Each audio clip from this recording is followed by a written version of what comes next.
I'm mostly just, honestly expect him to play Aphelios just because he is a really good Aphelios player. I think that would probably be one of his best picks. Yeah. So I don't think that's going to be a surprise if that's going to be the answer now that you see the Jinx. Yeah, I think Aphelios Thresh has always been a good lane. It's, if you're playing Thresh, it's like a Jinx Thresh or an Aphelios Thresh. Those are probably the two best lanes, especially with Caitlyn already being banned. So Trundle Aphelios here? If they're going to be consistent, that's what they should do. Yeah. Yep. There we go. There it is. You ain't gonna bait us with that Volibear. I really like. I'm guessing they're gonna go Lulu here. I really like the Volibear callback though. I think it's kind of an inside joke. I feel safer revealing this now. Okay. But we had a draft meeting in summer of 2021 where we were just like, as long as we have Volibear, I think we'll be all right. And then we first picked Volibear and lost. So ever since that moment, I think Santorin needs to hover Volibear. Gotta love it. Well, he's gonna feel confident in the matchup against the Sin, which he had earlier in the day. Rakan will be the follow-up though on the side of EG to round out the first phase of picks. So this is like the most interesting part of the draft. I mean, some teams put support pick into 4-5 just so they can get a better image. Of course, he's just responding to the Thresh pick here. And it's like, we've usually seen Lulu being picked out knowing that it's helping both Jinx and the Xin Zhao. But a lot of teams, especially EG being the more aggressive type of team that I'm for sure last year, I'm expecting that to be the case this year, just want more engaged within their composition. So I'm expecting them to like move away from Lulu a little bit more, much like in this draft, just, you know, for the rest of this year, and look towards something like a Leona, or in this case, the Rakan. Yeah, and then knowing typically the way that EG tend to draft around Impact, I'm guessing, just to highlight it again, they're probably going to save last counter pick for Jojo, ban out mids, and then put Impact on something he's comfortable with, because as we know, he's so good at mitigating pressure. All right, but here now I'm a little curious, Chad. I know we called the Orianna out as a possible, you know, quote-unquote throwaway, but with more mid lane bans coming through, we're getting there. You know, will we finally push ourselves outside of kind of the pool of champions that we've seen in that lane so There's far? a lot of them though, man. Corki, Viktor, Corki, Viktor, Vex, right? Those are the three. So we are going to move away from the mid lane then and look for a ban on the GP, one of Bwipo's favorites. Yeah, and usually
It's, tons of DPS, tons of frontline, and then they have still lane dominance from the Thresh. Right. Funny enough, this is actually a pretty good, I know he's hovering the cannon, but I was thinking more so like, you know, Camille, Aatrox, something you can play on side lanes that you know the matchup's going to be the Sion. Gnar works in that sense too. So like Gnar is that. So like Evil Geniuses have a pretty good 1-3-1 comp if they want that. They will likely just team fight because they have a Jinx and Rakan. They have a lot of engage in their composition. But yeah, I mean, they'll play through sides first before they get vision. So I think this is a good comp from Evil Geniuses. So all in all, not a ton of surprises in Champions, like at least when it comes to the broader meta. So you guys both picked EG. Do you want to change your prediction after seeing? Right, now that you've seen comps locked in? I'm staying TL. Because TL's comp does look a little... I'll stay EG. I'm not so waffle. You're On gonna my waffle predictions, because of regardless draft. of draft. Yeah. I'm sticking with EG because I think there's a good angle for them to play through sides first. So it's going to be harder for Team Liquid to just like basically gain access to river or things like that for objectives. So, but Team Liquid does have an easier to play front to back team fight competition. Well, it's a 1-0 Team Liquid, bringing in CoreJJ and Yeon for their first matchup of the lock-in tournament up against the 0-0 EG. Our first look at this squad with contracts now leading them from the jungle. We're diving into the game, so it's our turn to hand it back over to the Cap for the call. Thank you very much. We have got ourselves a humdinger of a matchup. Hit us up on Twitter with the hashtag #RockAtBigPlays and share the most hype moments throughout the day. That being said, we have a game to cover. I'm the ball one on the right, Phreak. Over there is Kobe. And Bjergsen in his second LCS game of his return on Team Liquid on a Viktor. Pretty standard matchup, honestly, for him. Yeah, very, very standard for preseason meta here. Super good scaling for both Viktor and Corki. Long range rockets, obviously, from Jojo might be something we could look for accuracy. Yeah. I want to add some stats to the champion select. This is Jojo's first career Corki game. Okay. So I also want to see those zoomer mechanics on display with the packages. Yeah. We're going to get a little bit of an invade here quickly, though, for some early warding on the Raptors. Mm-hmm. The ward goes down, and since no one started with Sweeper, you are not gonna be able to sweep that one out pre-camps. If you start Sweeper hardcore, like you can sweep the ward, and then you can kind of jungle without information. If you do the ward, then recall, then Sweeper, it comes online at 1:30. To kill it, you have to delay starting the camp. That's obviously not worth it, so that's gonna be vision acquired. They get a ward kill. This does not affect duo lane in almost any way. You don't really hit these special breakpoints because melee mins are worth so much XP. This doesn't get you over the line, but it's still some free gold, and it's more guaranteed brush control for TL as they put the ward down, then swept, and then indeed got rid of the ward. So cool look for the duo lane here. Brush control, of course, is going to be pretty important in this matchup. As Yeon does what I believe is correct for Corki, by the way, which is starting E.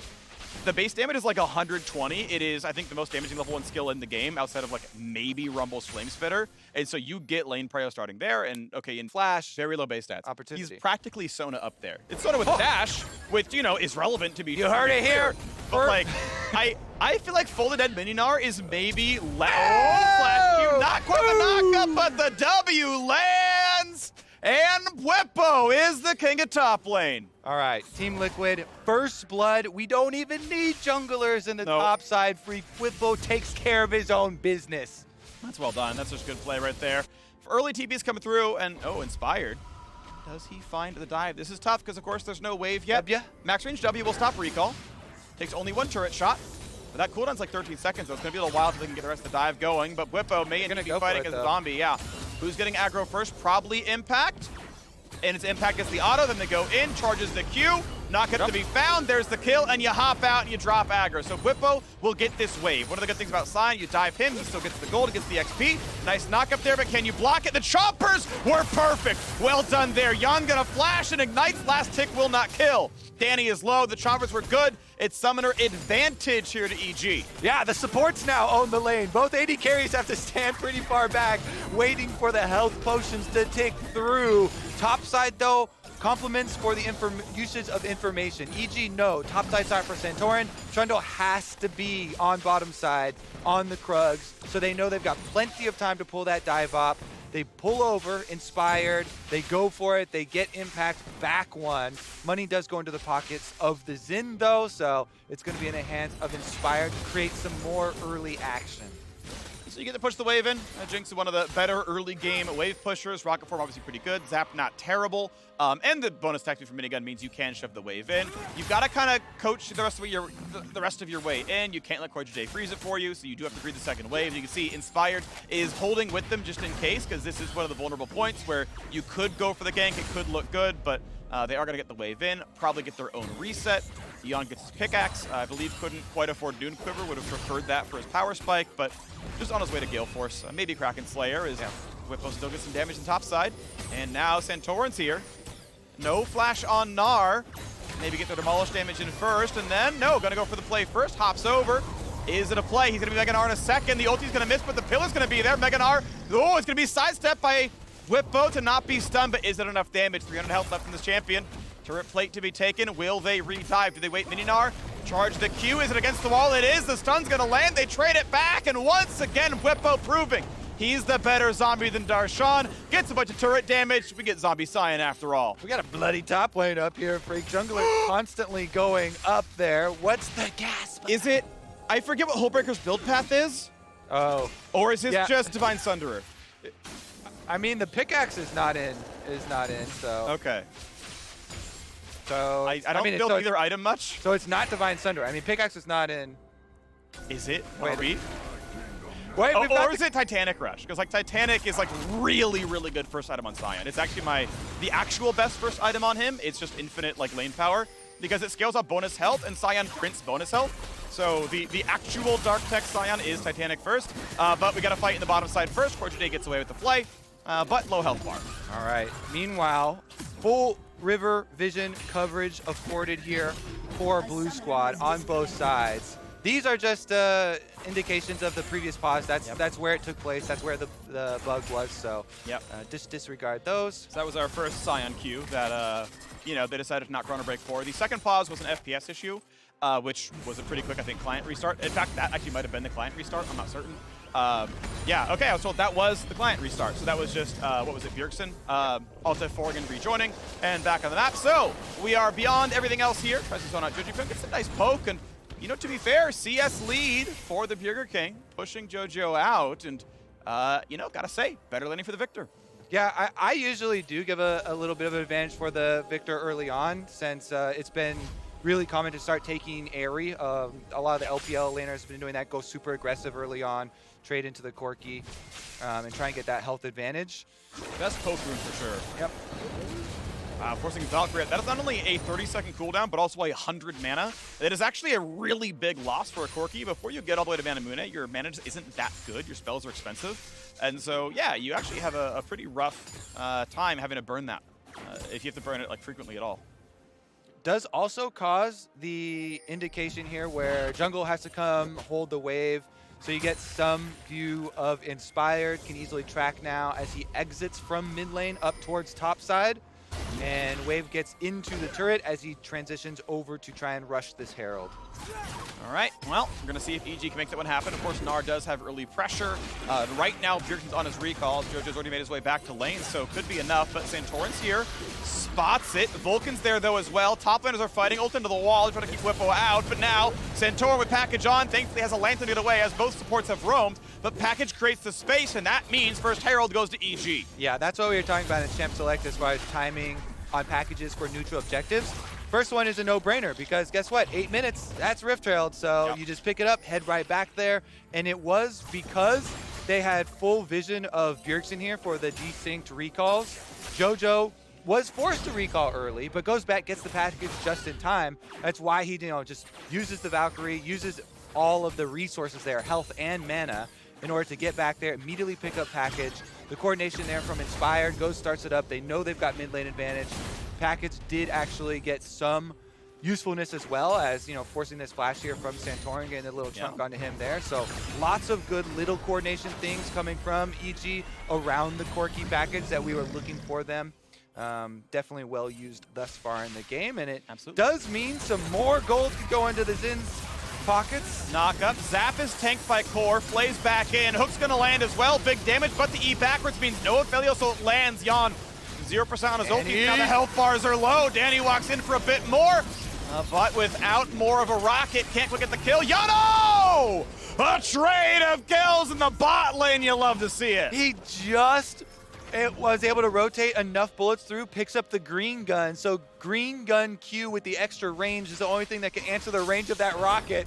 Wanted to go for it, and they both fall. Supports were the only ones remaining. Wave actually started to stack up there. I didn't quite count the minions, but looked like it was in a pretty good place for them. So Ignite, and it is spellbook, by the way, on the Sion. So okay, there's the transform. Press Q, press W. You can always transform at will with W. There's no W cooldown at Gnar, so you can always press the transform. Goes for the play, shields on, has to flash the W, ult backwards, and Impact gets his revenge. Flashes used topside again. This topside brawl just keeps on giving, Phreak. Yeah. Playing through the pauses. They don't they're not messing around up there. They're not going to pause for anything. They're going to keep on throwing elbows.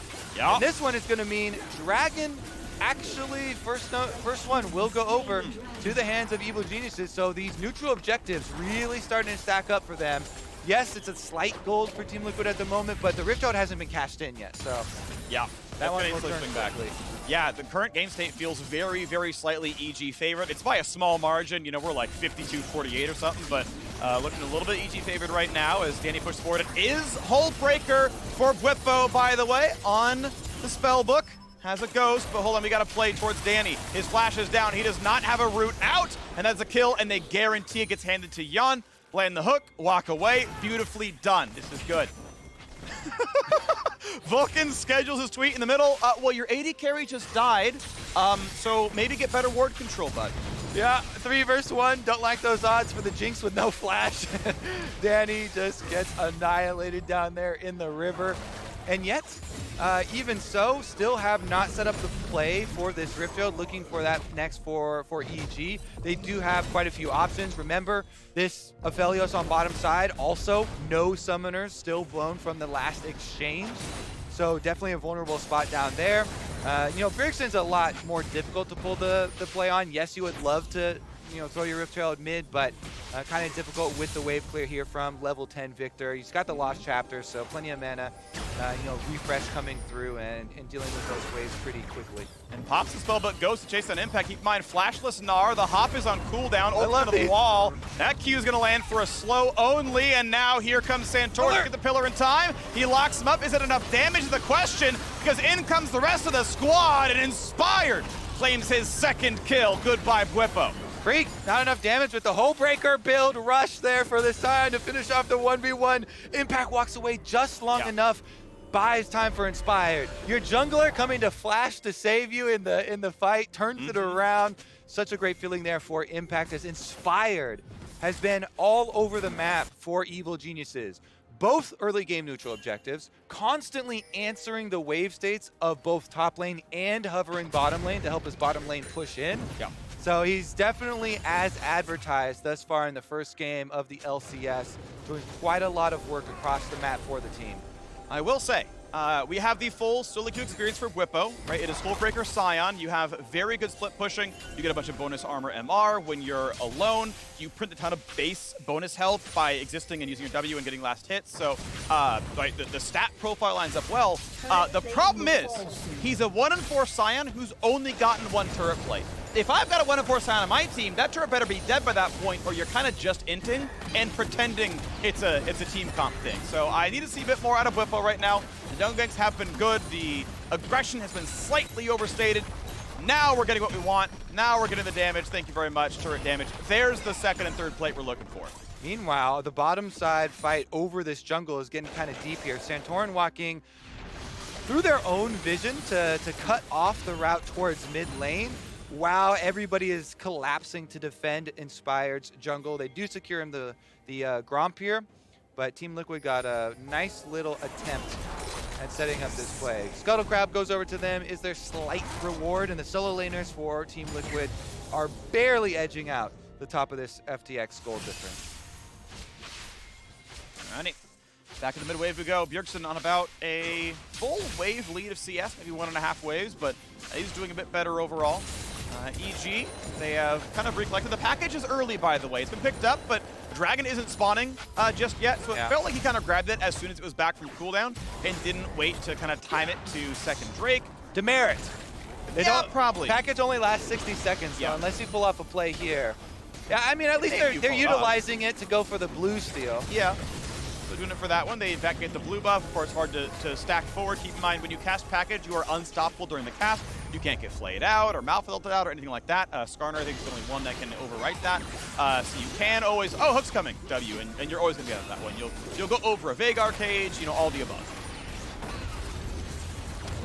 Good timing here for impact on the Mega Gnar. Though Sion's going to be a little bit alone. The rest of TL has to kind of snake around the side. Hook in the Mega Gnar. Does he get the damage across? No ulti to be seen.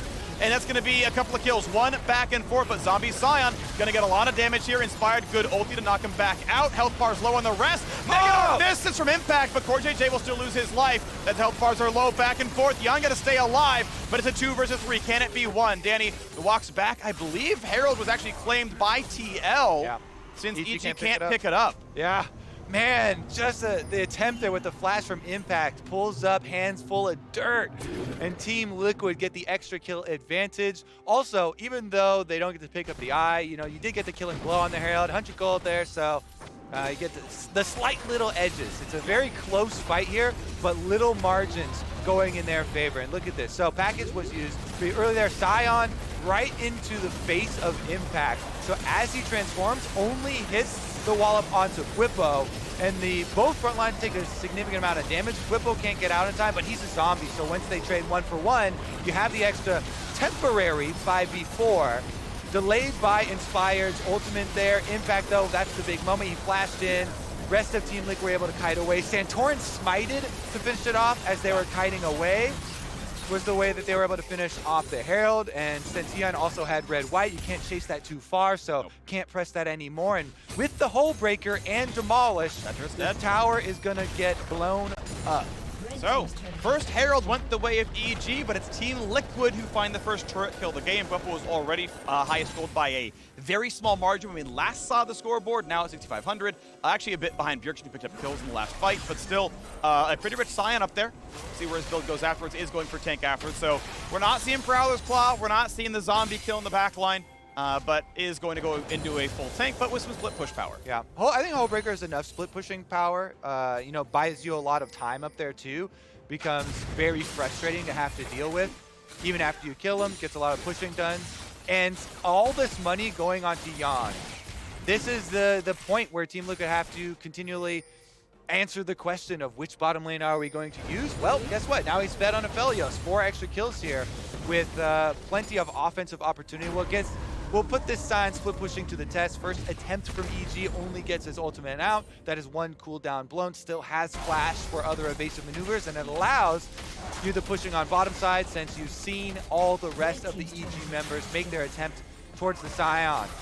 Oh, Impact. He's got nowhere to easily go. There's a trophy, one that he is not claiming in this game.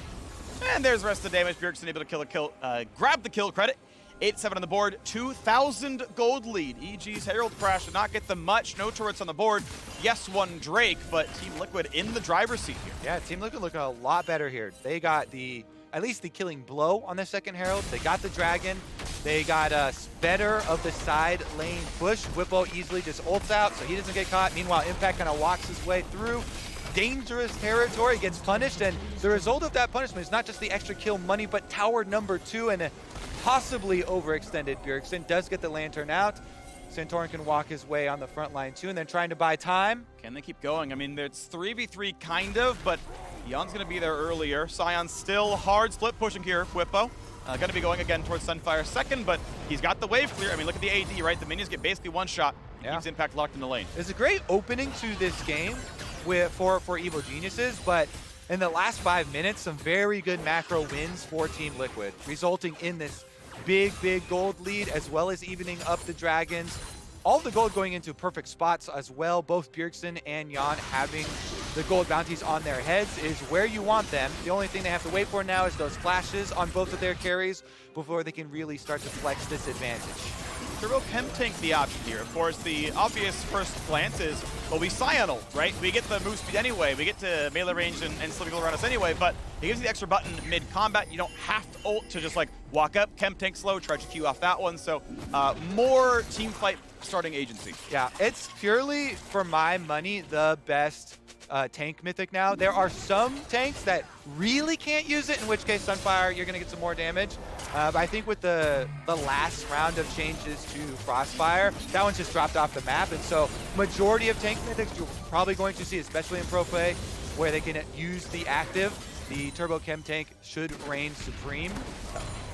And it looks like here, Team Liquid, again, as we saw in the opening game of the day, really good by the numbers setup for some of these mid-game objectives. They've retaken control of the game. They've got their split pushing, massive tank Sion, their Bwipo pushing out side lane first. Bjergsen pushing out top lane first, and then collapsing towards their AD carry. Yeon, with the last remnants of his white gun, can try and melt this turret. Bwipo even gets his demolish proc off, so just a lot of control from the side of Team Liquid. Seems to be the theme of the day. They showed it off very well, executed in game number 1 of the day.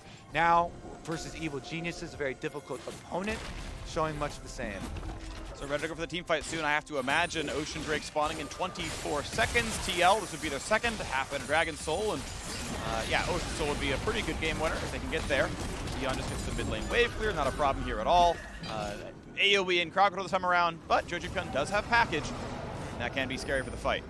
And with this recall, you know, there's a necessity for this, because currently Jinx with 2 items, and Danny, even though he was slightly behind in gold, on map for the Dragon spawn, had better in-inventory item completion with his 2-item power spike. So even though Dragon was just spawning here for Team Liquid and talking about how much control they have, they go for the recall anyway. There was so much money in the pockets there of Yeon. He had to go back. He completes his Bloodthirster. It does cost them the Dragon setup, but again, since early Dragons are split, you're not rushing too quickly towards the actual payoff of the soul. And so they make the call. We need the purchase. You have to go for that buy sometimes. Sure. They got their reset. The interesting thing here is in the, I don't want to say quality of items, because Standard Answer is very, very good, but BT is 3,400 gold, and Zeal upgrades are 2,600 gold. So Danny's spike was 800 gold cheaper. It's part of why he was able to buy it, despite being behind in lane, because, well, you have to get 800 more gold for your recall to line up, and Yeon going for a more expensive second item, the defensive option of BT, like, he didn't get to recall the wave sooner. He wasn't going to have the item. And so, okay, we bleed a dragon, not the end of the world, but it does slow down that game plan. Yeah, I do, and even though it is more expensive, I really like the BT second in this case, because you're facing Corki poke that you want to be able to get shields for, to be able to sustain for as well. You're not always going to have red gun, so it allows you possible sustain for a poke that you do happen to receive. Plus, there's a decent amount of dive, especially with Rakan Xin trying to come for your head all the time, is going to make you a lot more robust. Yeah, it's not just lifesteal, but you also get the overshield. That's obviously very valuable on top. So,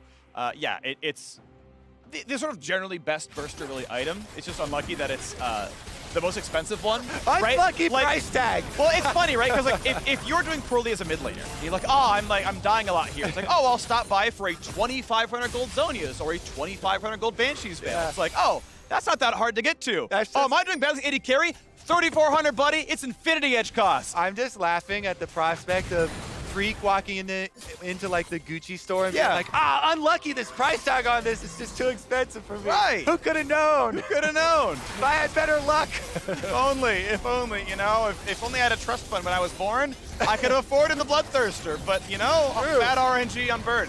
Just the way it happened. Impact, flash ult. Oh, gonna miss the first stun. Not going for the flashes yet. Finds a slow. Teamfight engage.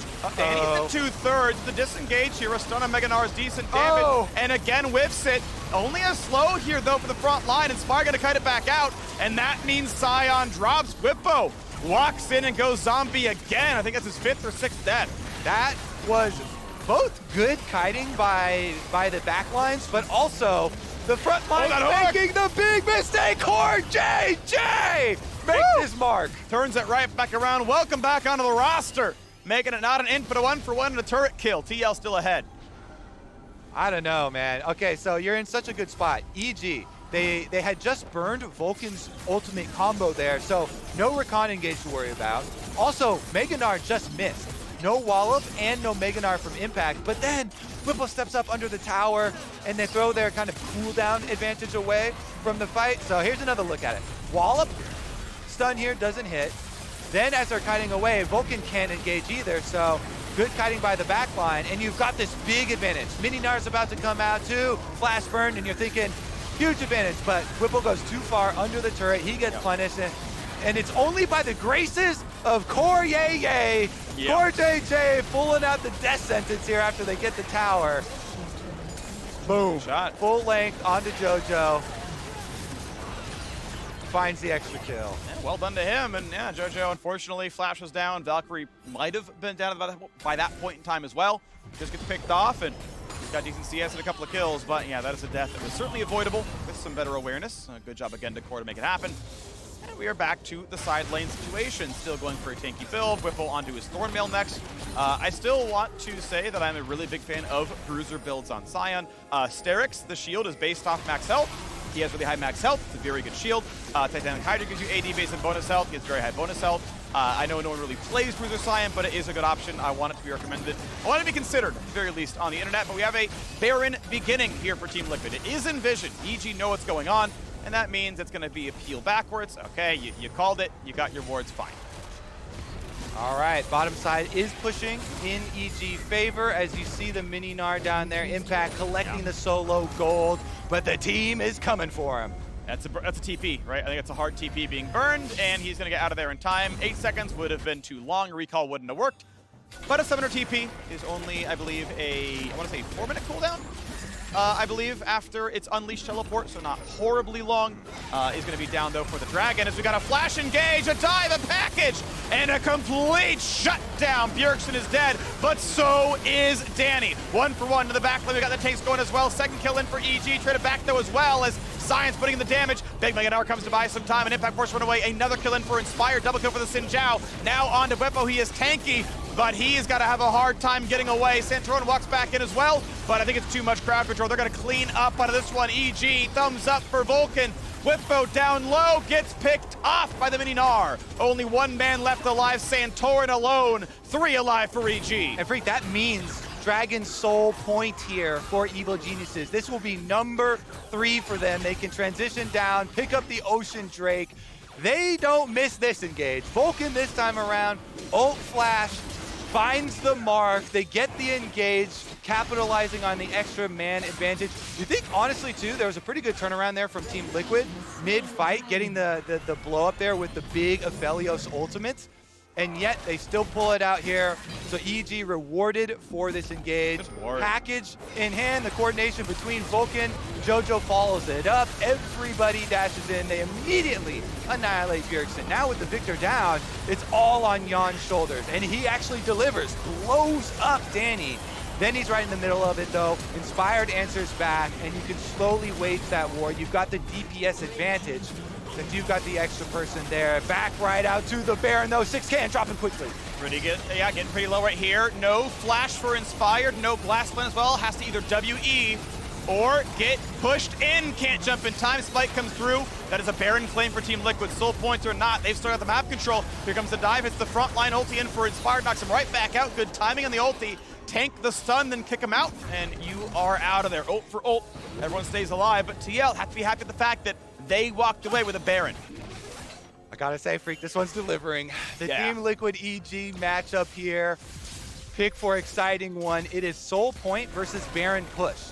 How much can Team Liquid actually get with this Baron? First one out to the secondary turret on top side is still answered by EG. They know they can't get there for the defense, so you trade turrets. Secondary turrets on the side lanes worth a tremendous amount, though. Love that extra move here, so a little bit of extra gold there for Team Liquid in the trade, although you do open yourself up to a little bit of loss of control around your mid lane without that one, so the deeper wards might be a factor here for EG. Teleport possibilities, as you mentioned, we're well into the Unleashed point here, so those flanks are very real and can be a big determining factor. Big fan of Bjergsen's build, by the way. I think this is my favorite 3-item build for a Viktor. Cosmic Drive is amazing. If you want a generic AP item, it's Cosmic Drive. If you want a generic attack damage item, it's Phantom Dancer. So big fan of those. And then Death Cap third is the best power play you can go for. Yes, it's difficult to build toward. The components are expensive, but it is the best 3-item build. 100% agree with you, especially since you're considering how long the fights are going nowadays with these frontline tanks. You get so much value out of that Cosmic Drive spell haste. Meanwhile, the Baron siege continues. 1 minute, 20 seconds left. Going to have at least 3 more minion waves here with counting the one that's moving right now. Yeon should be able to finish up mid lane turret. Wow. Bwipo will take so long, even if you tried to pinch him on side lane, that he can keep this wave pushing right into Jojo and get some damage on bottom at the exact same time. So Team Liquid trying to milk it here with their Baron. we'll be able to finish it up, and with the extra minute, though, don't want to get too far. Now, the rest of the team's going away. But he's able to build enough space. He gets the chem tank for the slow, allows him to clear out of melee range, then ult to safety. That combo works really well in getting him safe, so he's all right. Also want to shout out, the team play picking up that redemption for him. Bwipo looking at being able to add to the other side. Even while he's split pushing, you can throw your redemption over to the rest of the team, buy some time for them till you can get there. Meanwhile, hard push on the last remnants of the Baron buff. Decent damage. The hook is well into inspired onto the stun. I mean, that's going to be GA down maybe, but no. Sterix gets popped. Ulti comes down. He'll stay alive, but this turret not long for the world. Cannon's going the wrong way, but the champion's going to walk forward. Mid inhib is down, and there's a new wave in bot soon. So much focus from this Team Liquid squad in both games on their team play, on setting up for the most robust 5-on-5, paying off here. And they shouldn't have to actually, back up, because Impact just returning to Mini Gnar. He's trying to charge right back up right now. Without him having Mega, you don't really have to fear the full engage with Vulcan plus Impact. His flash is ready though, so once you've got that Mega bar in, perfect alignment, that's when EG can make their move. But TL need to reset really soon. They got 2,600 gold off that Red Bull Baron power play. The entire gold lead is what they earned the last 3 minutes. That means they've got to spend it, get the items, and get on the map. You can see Bjergsen most way now to a voice staff when he wasn't before. Infinity for Yeon, going to be really important there as well. Back in the base, able to buy it, plus a stopwatch. But just now are they able to get back on the map. Does this mean EG get the time to set up for Drake first? Right now it's a sidestep to grab a red buff, maybe give it to Danny. But again, the soul fight is coming soon. I love this. These are my favorite points for, the current state of the game, when you match marginal gold lead versus Dragon Soul points. Yeah. But Team Liquid have the advantage of very well-rounded setup here. They're trying to make use of the vision coverage on this setup. 3 seconds on the Dragon. EG trying to push in and force this. How much Viktor poke do we get? Vulcan going for the flank angle with the blast plant. Doesn't get into the brush that he wanted to. I think he wanted to be inside the pit. I'm not sure. They have to force. Gnar is dropping 50%. Vulcan, you're on the ward. Goes for the charm. Goes for the jump in the back line. Package of the top as well. Is it a kill is the question. CoreJJ's down 1 for nothing. Bwipo over the wall. Goes for Jojopyun to flash to safety. Stays alive. Knocked into the air. Not dead just yet. Finally went traded back, but it's 3 versus 1. TL's down to a single member. Bwipo may be wide, but the team has already fallen off his back. Evil geniuses take the Bud Light Ace. They're going to take the Dragon Soul, and they're going to take control of this game. Beautiful force from the evil geniuses. Impact waiting over this wall in Mega.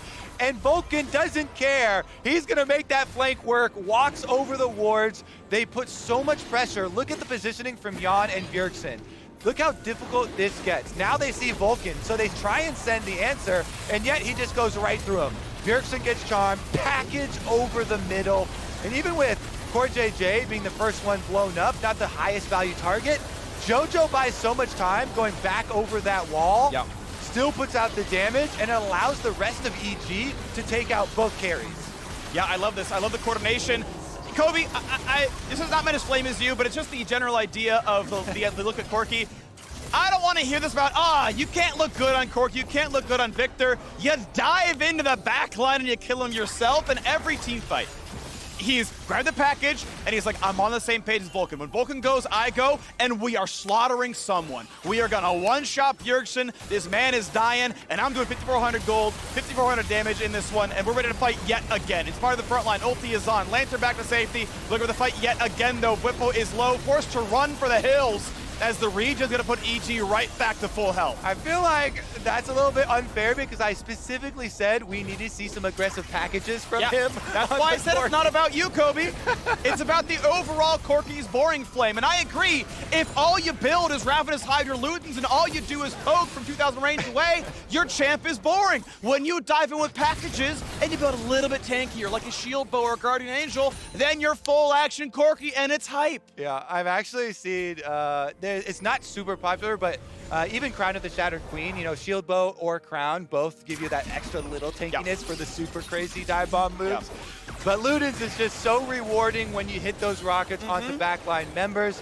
That's what we've been seeing all week long here in the LCS. And now that you actually cash in on the Dragon Soul, Evo Geniuses have so much sustain. It makes it really easy to transition over to Baron. You can always look for the turn, and they've got the CC to do it. Gnar is charged up here for Impact, so Impact hits Mega and immediately runs out. Gone. Bjergsen not quite in range to be attacked. They have TP'd in Bwipo, but it's already too late. He's not going to be in any kind of a team fight. The recalls take 4 seconds. You home grid out of the base, and you're not going to lose any more. Mid and Hib coming back up very, very soon here. Let's see. So with the middle inhibitor down currently, getting the stream of minions through here, are they? What's their 4-1 going to look like? Because if you send the 4 up mid, you know, the situation with Bwipo, since he's built so much for the team, I feel like Impact can get the push on side lane, but then you leave yourself open to some of these surprise comeback plays. As you can see, Team Liquid are trying to set up right now, where you wait in between the 2 lanes to try and pounce on your one of the 2 sides with your numbers advantage and try and make the play complete before the transition over. Problem with making quick plays against Ocean Soul is they sustain and they buy a lot of extra time. So fast plays are harder to pull off, and EG will brute force right down mid. Resist the full inhib. How safe can they play? Santorin's on the flank, could go for a pillar. Danny getting kind of close. No knockup just yet. And of course, Gnar is off to the side lane.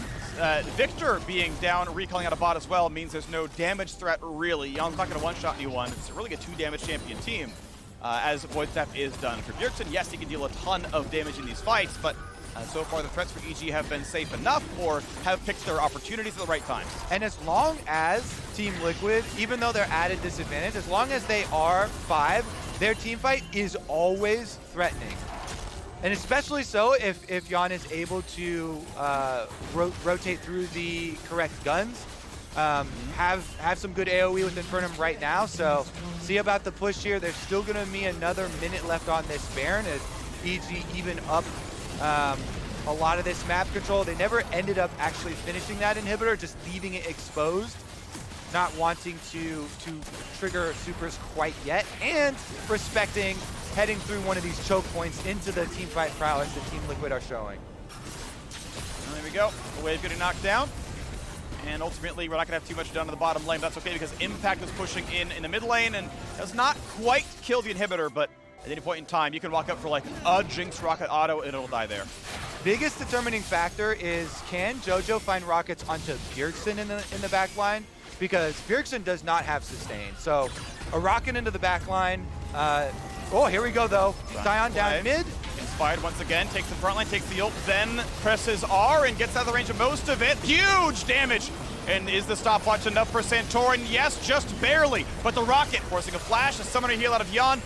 Good shot back. Again, lands just the sniper Q, plus a bit of chip damage from 04, and Danny's chunked on a half HP. Does not have a ton of lifesteal right now on the Jinx. Did not go for BT. May have it in runes. But it looks like we are seeing the empowered recall. The end of the Red Bull Baron power play has put EG now back up 4,000 gold. Looking pretty good so far. With the soul with a gold lead.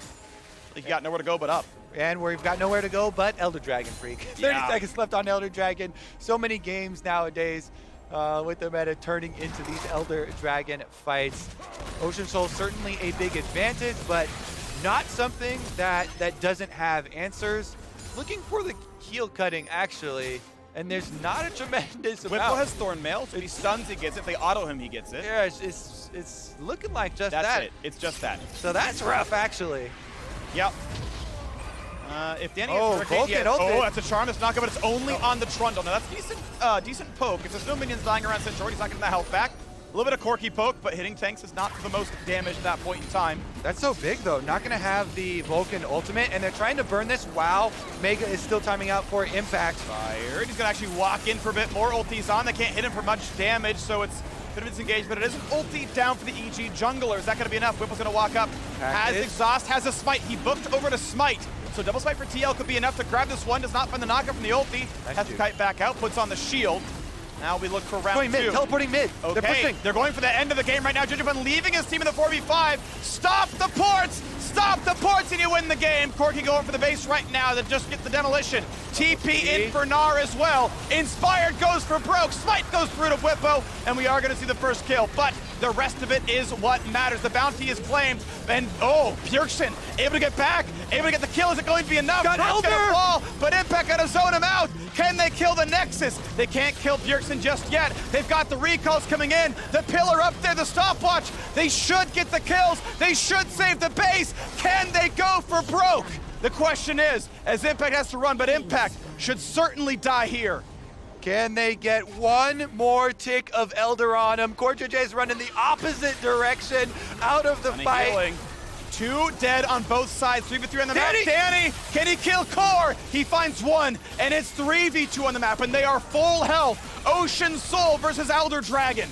Ocean Soul sustaining them back up against that threshold. Constantly, Bjergsen He's exciting! Is Bjergsen dead? Oh, that pillar is a life savior. Bjergsen was dead to the chase down of Danny to run 12 seconds toward football. 12 Viktor seconds. with Elder. Now going on Santorin, they kite the Trundle. Trundle's down onto the Nexus, showing you how to chase down a Viktor. EG get the win.